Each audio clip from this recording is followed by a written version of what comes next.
అంతర్జాతీయ cricket council చరిత్రలో మొదటిసారి మహిళా క్రికెటర్లకు పురుషులతో సమానంగా ప్రైజ్ మనీ అందించాలని చెప్పి నిర్ణయించింది. మహిళల టీ20 ప్రపంచ కప్ 2024లో పురుషులతో సమానంగా ప్రైజ్ మనీని ప్రకటించింది. నిజానికి జూలై 2023 వార్షిక సమావేశంలో ఐసీసీ 2030 షెడ్యూల్ నుంచి సమాన ప్రైజ్ మనీ అందించాలని చెప్పి నిర్ణయించుకుంది. అయితే 7 ఏళ్ల ముందుగానే సమాన ప్రైజ్ మనీని అందిస్తోంది. ఇప్పుడు పురుషులకు మహిళలకు సమానంగా ప్రైజ్ మనీ అందిస్తున్న గేమ్గా క్రికెట్ నిలిచింది.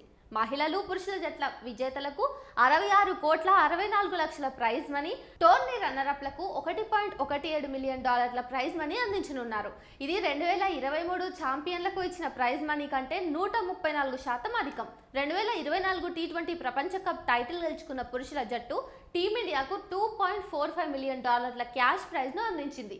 ప్రతిష్టాత్మకమైన మహిళల టీ20 ప్రపంచ కప్ అక్టోబర్ 3 నుంచి యుఏఈ వేదికగా ప్రారంభం కానుంది.